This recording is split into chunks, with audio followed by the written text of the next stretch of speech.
I'm delighted to welcome you here for this discussion on Moldova-Transdniestria-Russia. I think made particularly more relevant because of the upcoming Vilnius summit and the questions about what Moldova will do in terms of its relationship with the European Union. And we're delighted to have our guest speaker from MGIMO speaking to us today, Vasily Fokin. He graduated from the Department of International Economic Relations of the Russian University. He has taught Russian government relations in Russia at the Moscow State Institute of International Relations, MGIMO, so he is very much in the kind of the world of government business relations, on which he's done a lot of research and writing. And he's the head of the Department of Strategic Planning at MGIMO, and lectures in the Department of Economic Policy and of Applied Analysis of International Issues. He is from Moldova, I'm sure he'll tell us about that, and has also been doing research now on Romania, Moldova and Transnistria, and on these questions of the EU's relationship with them. So welcome to Georgetown, and we look forward to your talk. Thank you very much, Professor Stent. It's very good to see you all here. Actually, as I told your colleagues, I'm very surprised to see so many people who are interested in this issue. No, really, you never see so many, even professors, even students in MGIMO University who are interested in Moldova and Transnistria-Russia relations. So I'm very glad. I will try to tell you some interesting facts. Otherwise, I brought some Moldovan candies. You'll be able to taste some real Moldovan candies. So be my guest. Okay, so during my short presentation, I will try to first tell you a little bit about Russian-Moldovan relations. Then I will try to highlight some facts about Transnistria from the point of view of Transnistrian experts and Transnistrian government. And then we'll go to the Vilnius summit and the role of the European Union. So, let's begin. Russia-Moldova. First point which I wanted to highlight is elder brother, younger brother model of relations. So, I will read from the paper, but if you have any questions, you're welcome to ask them after my presentation. Russian pressure on Moldova and the pressure of the powers that used to be known as the National Liberation Forces, including pro-Romanian agents, and the aspiring independence from the post-Soviet heritage in Russia result in fractures in the society, in the Moldovan society. So Russia is blamed from the moral point of view for the misery in the country, the accusations being reinforced by the examples of a confrontation in Georgia and Ukraine, and by the so-called Russian gas diplomacy and its protection of Transnistria. If we talk about uncertainty in the Russian policy, we should tell that one gets the impression that Russia does not fully understand what are its intentions about Moldova. In particular, what Moldova should be in order to be acceptable for the Russian authorities. The general comments about Moldova that were expressed in terms of the desire to see a prosperous republic and to establish pragmatic relations with it. They do not satisfy the loyal local population and do not appease the anti-Russian forces, who point out once again the examples of Georgia, Ukraine, etc. So this uncertainty first and foremost gives the impression that Russia has come clandestine interests in Moldova, which cannot be revealed. Secondly, it makes one think that the strategy has not yet been coined. And thirdly, it makes it possible for certain experts to argue that unstable situation of any kind in Moldova benefits Moscow and is therefore instigated by Russia. So the same thing happened when a number of analysts seriously thought that Russia was the initiator of the uprising during the Arab Spring in Egypt. How could Russia have done it? Have any one of you heard about this theory? Really, there is such theory, and by limiting, by limiting the export of grain, which led to spikes in food prices, and arguably was the reason of the food rise in Egypt. So some experts say that Russia could do something like this in Moldova, in Transnistria. attitude towards the European integration of Moldova. So without openly supporting the so-called European Moldova being a part of the European Union, Russia still makes it possible for the liberal politicians to call it an anti-European country, whose main goal is not to allow association of EU states to the European Union. And economic part. So dependence on Russian gas, barriers existing for Moldovan export, and the memory about the recent wine embargo, and actually the launch of new one. Unattractiveness of the Russian economic model based on the export of raw materials led to the operation of a myth according to which Russian economic model should be abandoned as soon as possible. And it is necessary to immediately switch to alternative ways of receiving energy supplies and set the economy on track of the European or even Romanian model. So, Transnistria. A number of transnistrial politicians argue that instead of using only a political instrument, reference to which was given in the past by the previous government, today Transnistria needs to more actively develop economic instruments in foreign policy. Moreover, the Pridnestrovia Moldovan Republic, PMR, is open for communication not only with countries but also with big corporations. In a way, this readiness is a reflection of the PMR policy in the sphere of interaction with major business structures in Ukraine, which has already actually been implemented. So, according to Mikhail Burla, head of the Supreme Council of Transnistria, so he made the following remarks during his speech at the conference which held this spring, which was devoted to Eurasian integration. So he says that a deeper integration between the Eurasian countries in the trade and economic centers and common market between Transnistria and Russia are essential. Then, the only possible sphere of cooperation for Transnistria and the European Union is trade, not industry. So in this case, Transnistria would be only a trade appendix without any economic development. And the sectors which will be developed due to strengthening ties with the Eurasian economic community are the high-tech processes. Because manufacturers and productions bases are located and can be located in the future in the territory of Transnistria. So this is beneficial both for Russia and Transnistria and for Eurasian economic community. And they can use the scientific and technological potential of Transnistria. So it's possible to say that this can serve as a sign of what is the national vision of the future economic development of this land. We're talking about Transnistria. What else? It can be said that Russia doesn't always see the actual state of affairs on the territory of Moldova, which significantly affects Russian policy towards Transnistria. There are more and more young Moldavian policymakers who study either in Moldova or in Romania, and who have hostile feelings towards Russia. Nevertheless, their rhetoric is still rather mild, which partly can be explained by the heritage of the past. And this can at times mislead Russian politicians, who do not always try to really understand the situation in general, and which results in the wrong assessment of the situation and wrong conclusions. Transnistria requires a more steady and coherent policy towards Moldova in the issue of the PMR and settling the situation in the region. So we can also say that, for example, some statistics. As you can see on the slide, Russia accounted for 23% of the Transnistrian exports and 46% of its imports. And PMR debt on Russian gas has already reached $3.8 billion. And the planned budget deficit for 2012 was 68%. These are numbers according to the Statistical Department of Transnistria. Also, according to Deputy Minister of Foreign Affairs of Transnistria, Igor Shonnikov, about 30% of the Transnistrian exports go now to the European Union. So you can compare 30% to European Union and 23% to Russia.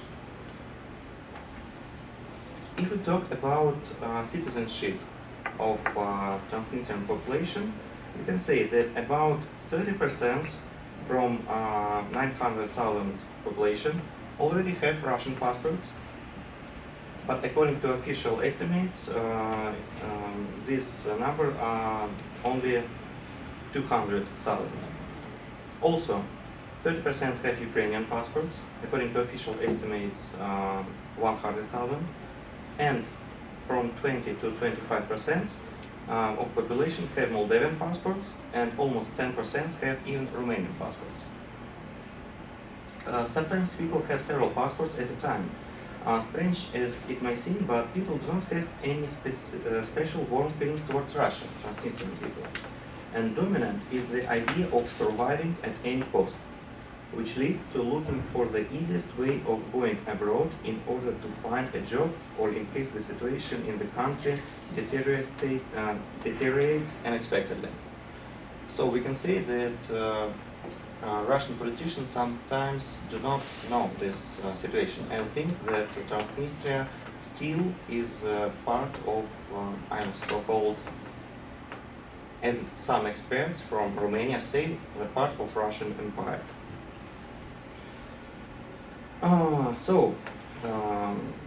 Besides, according to the unofficial data, up to 80% of the Moldovans from the right bank, so Moldova as such, have already received Romanian passports.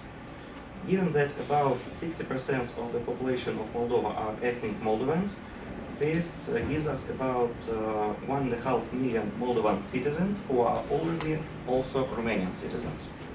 So these estimates are very rude, but they serve as a proof of the so-called crawling expansion of Romania aimed at gradual annexation of Moldova, which can moreover involve Transnistria. The situation with the passports can serve as an example. So I would also like to highlight some other issues, for example, the reintegration program carried out by the Moldovan authorities is mostly aimed, in fact, at Latin schools. So in reality, this reintegration program is a Romanization of Transnistrian schools, and it is not a reintegration of the regions, cities and towns, but it's, as I already said, a Romanization of the towns near the Pridnestrovyan Moldovan Republic. Also, over the past couple of years, different non-profit organizations have organized their activities on the territory of Transnistria. So some experts from Transnistrian government tell that, for example, only OSCE, they had a year ago only 3 grants in Transnistria region, and now today they have almost 8. Actually, I tried to find out which are these grants, but they weren't able to tell me exactly, and I still didn't receive the answer from OSCE. But as the Transnistrian experts say, the number is very high. Also, schemes for leading the Pridnestrovyan Moldovan Republic are being put in place. They may involve foreign non-profit organizations, other organizations, or Russian universities. So as some businessman from PMR told me, it's a bad sign that Transnistrian students go to Russia because they do not come back. And the Romanian population increases in this region as they are the ones who are buying property. The Transnistrian citizens are moving to Russia or other CIS countries, and Romanian speakers are quickly taking their place because living in the PMR is a lot cheaper than living in Moldova or in Romania. So it's also a very interesting issue.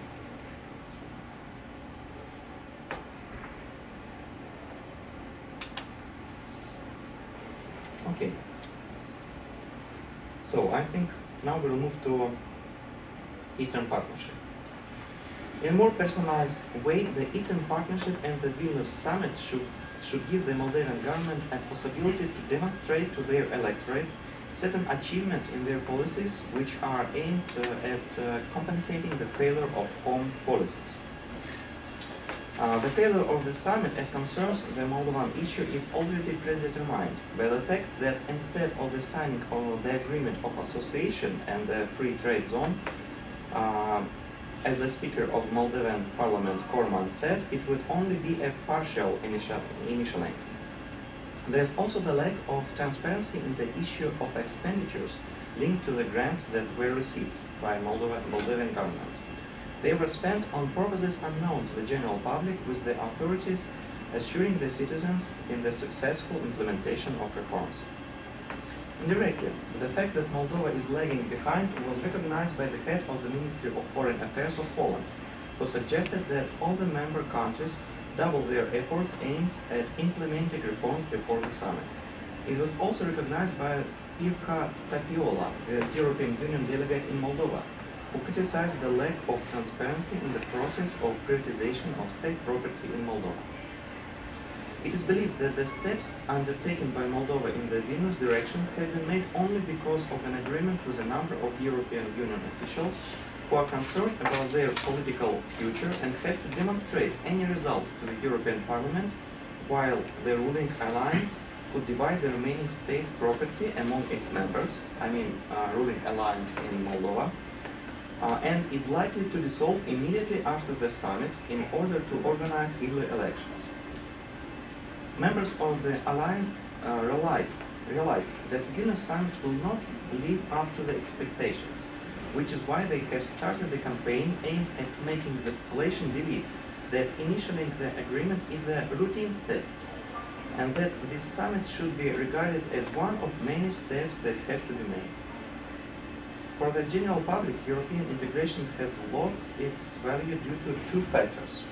People do not understand the importance of the summit, so 60% have heard nothing about it, 60% of Moldovan population, and are very dissatisfied with the fact that a colossal amount of money, 550 million euros, which was received from Brussels, was spent on unknown purposes. The second and main hope concerning the summit that the parties of the alliance have is linked to a presentation of a parallel report of the European Commission about the possibility to liberalize the visa regime with Moldova, the right of the Moldovans to visit the Schengen countries without a visa for the purposes of tourism during a 90-day period, without the right of employment.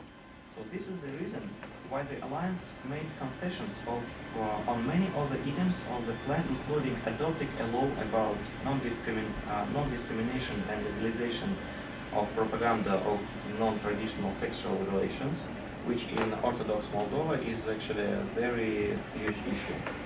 Putting in place homeland migration situation, which are in practice migration and customs stations, the territory between them being controlled by the frontier divisions of the Ministry of Home Affairs. In Tiraspol, this campaign is called Infrastructure Development of the new Moldovan state border on the Dniester, in order to control the movement of the population in Transnistria. There is information that France, Netherlands, Great Britain, Spain and Portugal are already against liberalizing the visa regime with Moldova, since they believe that this will become yet another window through which third country migrants will flee to the European Union. The situation also deteriorated because Romania openly sabotaged this process, since it considers that from the geopolitical point of view, it's better to keep the Moldovan citizens at a leash by giving them Romanian passports. And actually this process of obtaining Romanian passports is being linked to corruption and bribes. So I know some of Russian citizens who received Romanian passports, but they have no connection with Romania at all. But it's easier for them to go to European Union without visa. And they were able to do it. So the corruption and bribes issues are actually very huge. Liberalization of the visa regime, which is a source of concern for the member states, is also being interpreted in Brussels. Stefana Manservizi, member of the European Commission responsible for Home Affairs, who was sent to Chisinau, firmly linked liberalization to the reform of the justice system and tackling corruption, and underlining that there are no tangible results in these questions. Vilnius has a direct impact on the Transnistrian settlement. Tiraspol doesn't want to be part of the European Union free trade zone and doesn't want to emphasize European integration over the Eurasian integration. since it considered that initiating the agreement with the European Union in Vilnius will deteriorate the differences between Tiraspol and Chisinau. At the moment, there are fears that the free trade zone, even with certain respites, will destroy industry in Moldova, since Moldovan goods will not be able to compete with European goods, manufacturers of which receive bigger subsidies, which means that there will be a spike in unemployment. The agreement of association and free trade zone is being prepared in secret. The text of the agreement is classified and deputies of Tiraspol officials do not have access to it. The European Union officials themselves recognize that not all Moldovan economic actors will survive the creation of this zone, but in their opinion, this is the price for integration into the structures of the Union. The summit was partly overshadowed by the Parliamentary Assembly of the European Council, report on the situation in Moldova and extensions of the monitoring mission in the country for 2 more years. The reporters pointed out stagnation in reforms, high level of corruption, political peaks up inside the alliance, and badly functioning democratic institutions.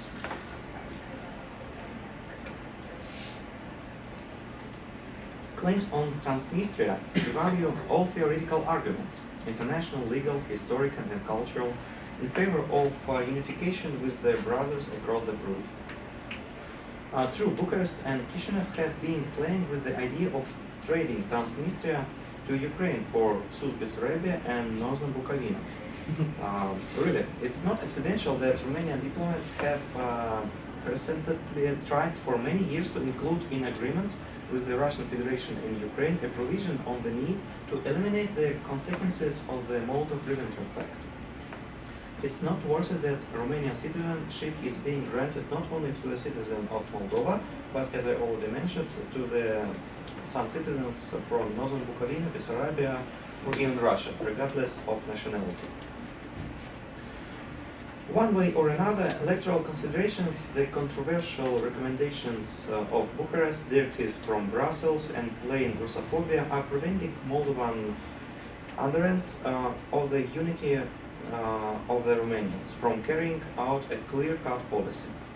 Having succeeded in forming a pro-European coalition, Brussels has proved its ability to discipline its proponents who can hardly tolerate each other.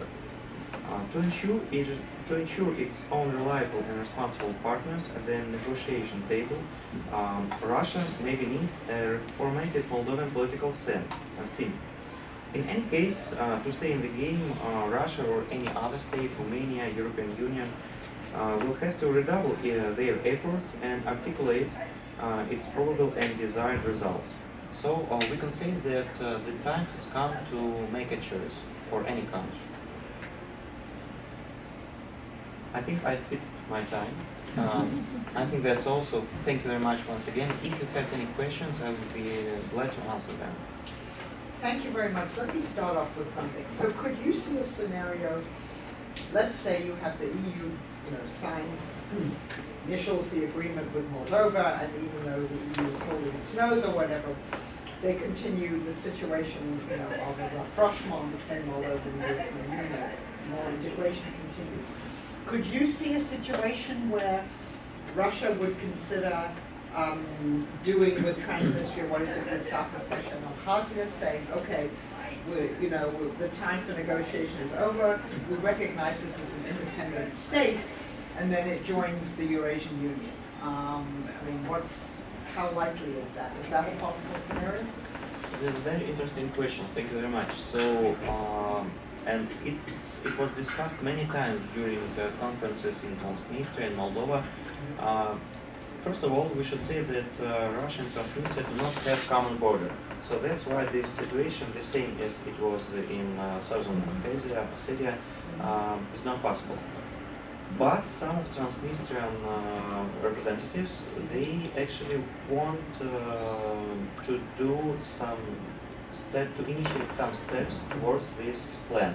Because in possible case when Moldova will join Romania and will join the European Union, Transnistria will be at the border of the absolutely hostile country. because we should say that really there are many different questions in political regime. For example, as I already mentioned, let me find it once again.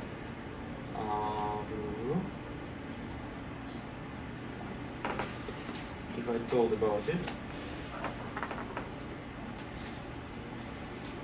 there's a huge problem with Transnistrian export. So it's taxed twice from Moldovan government and from Transnistrian government.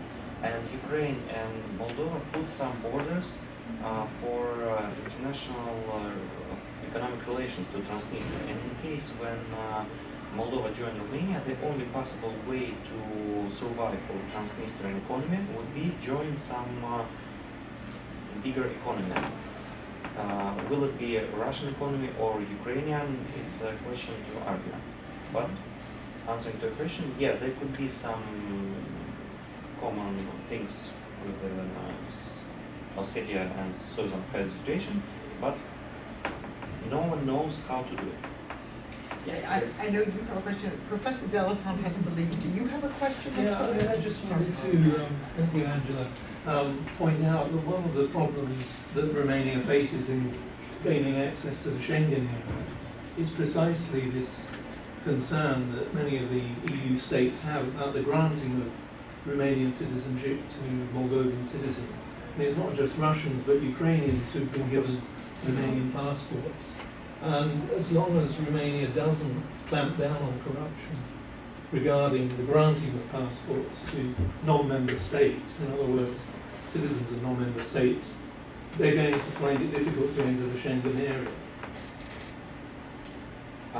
For example, when I was at Moldova last month, I was working in the center of the city, and I was stopped twice by some persons who asked me if I want to receive some confirmation that I was that my grandfather was a citizen of Romania between in the first middle of the 20th century.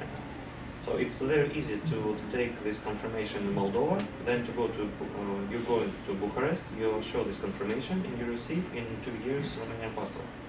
How much does it cost?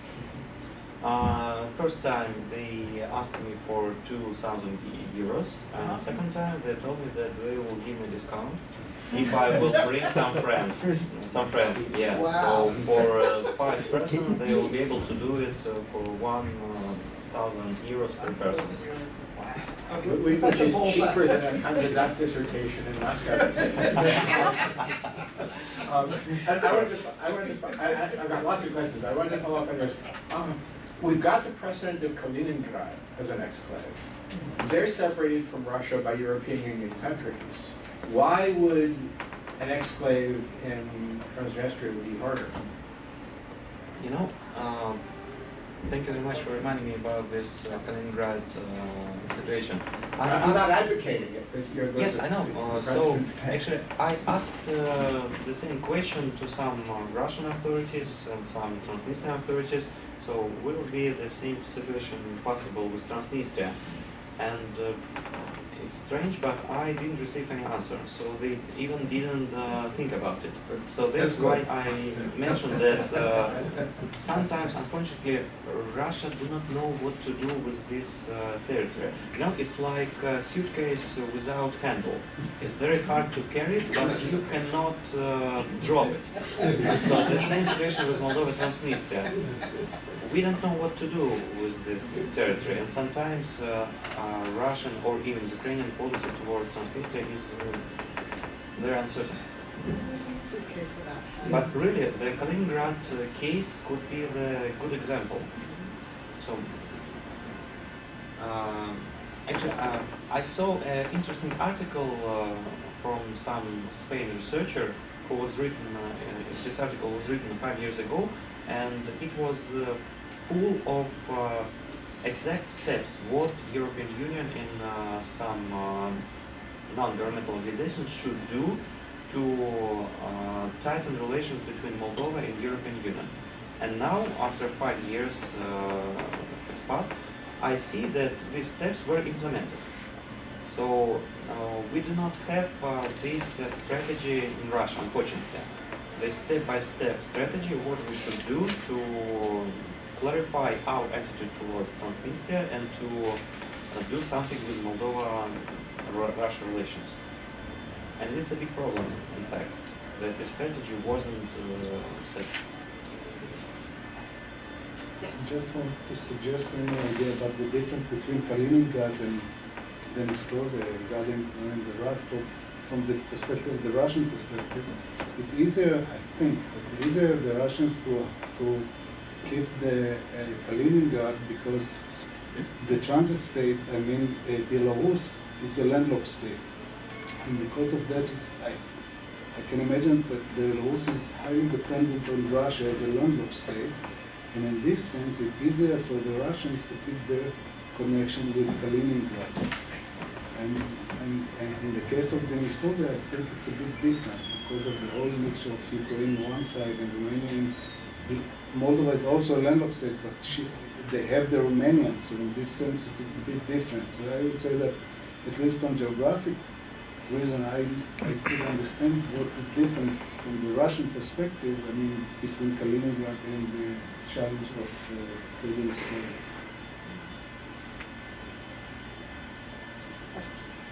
Frankly speaking, I don't know if Transnistrian government and Transnistrian population want to be the same Kaliningrad to Russia. So when I was talking with some friends of mine in Transnistria, mostly they want to join Ukraine or even Moldova when it be, if it be a part of Romania. Because they, as I already told, the main strategy is to survive for the Transnistrian people, and they think that they will be able to survive in a better way when they are connected to Ukraine or European Union than when they are connected to Russia. I agree, but I think that from the Russian perspective, it's easier for the Russian to keep Kaliningrad than to keep Vilnius. Of course, And I it's think easier. it's also connected to what's going to do with Ukraine and the Eastern European partnership. It's also part of the whole question of the future of the whole this region. But as some experts say, in the possible situation when Ukraine will join European Union, Moldova will be a part of Romania. In this case, it's very important to keep Transnistria as a Russian territory, because in this case, Russia would have some, let's say, platform to different possible things, to some political relations, to some economic interventions in this region. So maybe in this case, if Ukraine will join European Union, for Russia will be very important to keep this territory as a Kaliningrad, even more important than to keep it. But how to do it? You need an access. And That's why we need a it's also strategy. no access. I mean, it's also a landlock, and Of course. for the Russians, it's not going to be very easy to keep an access, open access to the Transnistria. As long as they are going to do it, they want to choose another option. That's why some authorities from Moldovan government says that Russian army still stays in Transnistria, because in the situation which we are discussing, it will be the only possible way to keep this territory, like I don't know, military part, military base. Keep mentioning though, Moldova joined Romania. Well, I understand a significant portion of Moldova that is Romanian background. There's also a significant part of Moldova that's Russian background. How likely would it be that the entire country of Moldova would want to join Romania, given that that would mean those in power, the governments, giving up the power and becoming basically a suburb of Romania? I mean, not quite sure that's realistic. Frankly speaking, that's why I'm thinking that it won't happen for the nearest future. But in case some of the Moldovan politicians, they do not care about their real political power. So some of them are businessmen, mostly, and they think about the power as a way to gain some, I don't know, business advantages.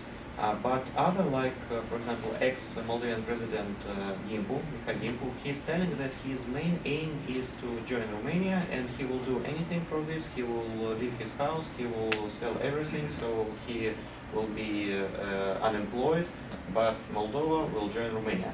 So if these politicians will come to the power to Moldova, then in this case, situation could happen. Yeah, but those politicians actually command a significant portion of the population. I mean, the communists currently lead the polling, and there was no way they would join. Interesting moment is that during past 20 years, I see that there is a huge decrease in intellectual level in Moldova. So students in our time, they think only about how to survive, how to receive some advantages from prosperous Western countries. So if someone tells them that if we join Romania you will be happy and you will live very well, then they won't think about anything else. And after 10 years the number of these citizens will rise. So you won't need anything else than simply tell your population that will join Romania, and they will vote for it. So that's why it's a very important issue to make some propaganda or anti-propaganda strategy in Moldova. So propaganda for the allies of Romania-Moldovan Union, and anti-propaganda, let's say, for some Ukrainians, Transnistrians, Russian politicians. Because this union, as I already said, it could happen just because of the decreasing of the intellectual level of the population. Romania supports us too, or are they divided on having Moldova join? Romania supports, of course, but on the level of the official government. So, according to public point, citizens of Romania, they simply do not care about it. And citizens in Moldova, they think about themselves as Moldavans. So according to public polls, only 3.5% told that they are Romanians, and 68% told that they are Moldovans, 5.5% told that they are Russians, and 4% that they are Ukrainians. So a lot of them have Romanian passport, but they don't think of themselves as Romanians. Yes, of course. Yeah. But why Romania needs Moldova? So there is a theory of Romania Mare that, like there's a Russian Empire. So there's a theory about Romania that there should be a Romanian Empire. So the Romania should be the biggest country on Balkans, biggest in the political sense, in the economic sense.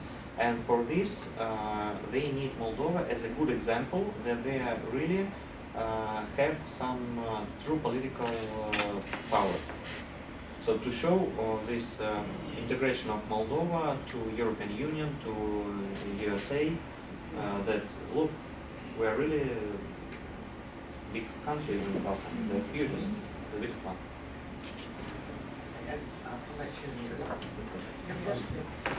As far as I know, Sheriff Company has a huge share of Transnistrian economy. And I wonder what is their role in decision-making process in Transnistria, because any movements would undoubtedly affect their position. Either it will be free trade agreement with the European Union or any steps toward Russia or so-called customs union. So what is the position of Sharif at the moment? I'm trying to give a good example from Russian economy. Maybe you know that our mayor of the city, Moscow, he's currently unemployed, let's say. Okay. And when he was a mayor, Your his- former man, our former mayor, his wife company had a huge impact on Moscow economy. But now it's sold to some other companies. So the same situation in Transnistria. When the government changed, Sheriff is still Sheriff still has a huge involvement in internal policy, internal economy, but some experts say that they are afraid to do something really big because they are afraid to lose their business. So basically, the position of sheriff company is to keep Just to status yeah, quo. keep status quo, wait and see what happens. All right, Professor Wilson, Thanks. questions? And the Romanians want Moldova back. I remember Jan Ratsu, who gave us a chair of Romanian studies here in Japan, a decade ago was telling me that in the parliament, he had to fight with his colleagues because they would get up and make speeches about these provinces having been ripped from the womb of Romania. And he would say, look, we all agree that that's what happened, but you can't say that in public and it's going to upset the Europeans. So for at least some of the Romanian nationalist politicians, it does still seem to be an issue. But the question I want to ask is a little bit off your topic, but related to it.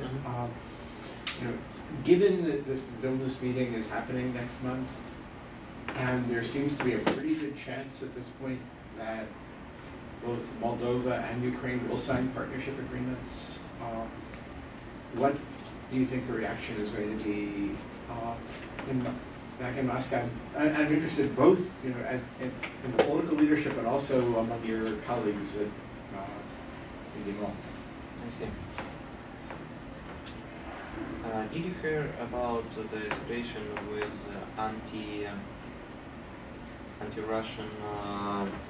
I forgot what's the name of this monument, which is situated in the central near the parliament of the Chisinau. So it's like a stone which is dedicated to the communist regime. To disadvantages of communist regime, let's say. So and actually.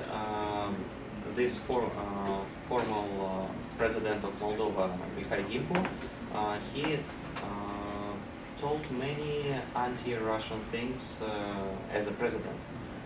And what was the reaction of Minister of Foreign Affairs of Russia and the Russian government? Yeah, sometimes they said that it's very bad, so you should not say such kind of things when you're a president. So Moldova should respect our history, Moldova should respect rules of foreign policy, etc., etc., etc. But after a week or two, everything stopped. So many of my colleagues think that in the situation when Moldova will, I don't know about Ukraine. It's of course it's a different situation and it's more important to Russia. But about Moldova, if Moldova will sign some kind of treatment with the European Union, so once again we'll have a few weeks of talking, of arguing, of saying that blah blah blah, Moldova has done a very bad thing, so we should make some new strategy for Moldovan-Russian policy. But after this, according to the opinion of my colleagues, everything will stop again. And there will be, actually we don't know what there will be. So no strategy will be developed, so nothing will happen. So that's a very bad point. And that's the moment that I'm afraid that it will happen. Because in this case, Russia probably will lose Transnistria, Moldovan citizens will lose the possibility for the prosperous life. Did I answer your question?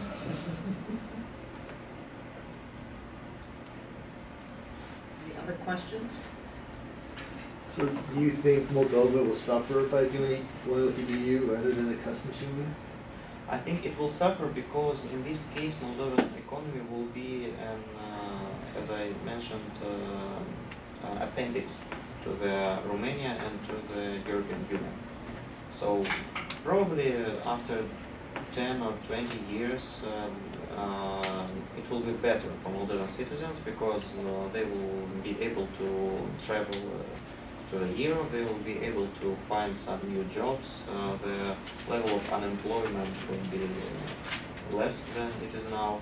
But in the short perspective, I think yes, it will be in the short and mid-term perspective. I think it's better to Moldova to strengthening some economic connections with Eurasian economic community, and even with the Ukraine.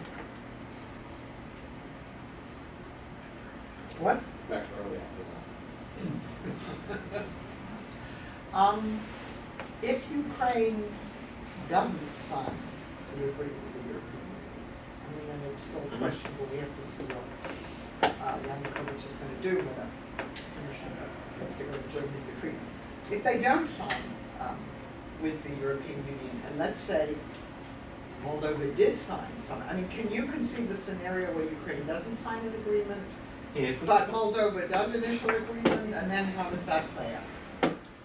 I think it's a very possible situation, and in this case, it would mean that the process of Moldova-Romanian integration is started. Yeah. Yeah. So I think it will show us that in a few years we'll see many changes in foreign policy of Romania and Moldova, and probably some steps towards integration.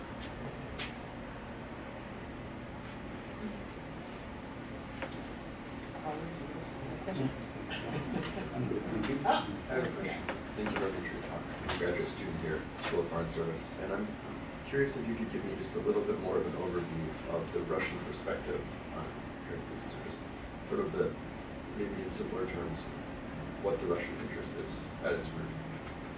Our Russian interest is to keep this land as a territory just in case, let's say.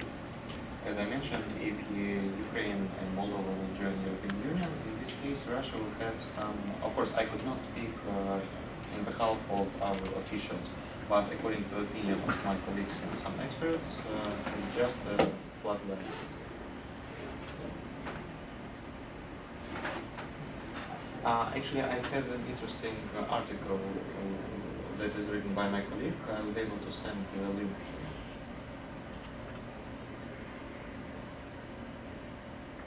Other questions? Well, we will be very interested to see what happens. And I mean, you did say one thing, which is if Ukraine joins the European Union, but I mean, even if Ukraine initials an Of agreement, course, yeah. you know, That's so what I meant. I'm not sure that the European Union is rushing to admit Ukraine, particularly not in this current time in the difficulties they're having, but still it will obviously initial process. I mean, I guess maybe I will ask you one other question. Could you see a situation where Russia, let's say Ukraine and Moldova sign different kinds of agreements with the European Union, where Russia revises its contention that you can't be both have an association agreement with the European Union and be in the customs union? Could you see a moderation in Russian policy that doesn't push these countries then completely away from, you know, this Eurasian Union process? The problem in this model which you described is that some economic rules of trade policy of the European Union and Eurasian Economic Community, They're incompatible. they're incompatible. Yeah, so I haven't heard any expert opinion about this situation when we could do both, some assignments with European Union and with Eurasian. And actually answering your question, not your question, but you're mentioning that there probably won't be any integration between Ukraine and European Union. Yeah. 5 years ago, no one didn't think about the possibility that these pro-Romanian nationalist issues in Moldova would happen again. Because now the situation is even worse than it was in the beginning of 90s. Worse for Russian-speaking population, worse in the meaning of Romanian and Moldovan reintegration. So everybody were thinking that Moldova is making its steps towards integration either with European Union or Eurasian, but it will still remain an independent country. Yeah. But for some reason, you know what happened, so everything changed dramatically. So from this point of view, I doubt that we could say that future of Ukraine integration or Ukraine non-integration is very obvious. Okay, to be continued.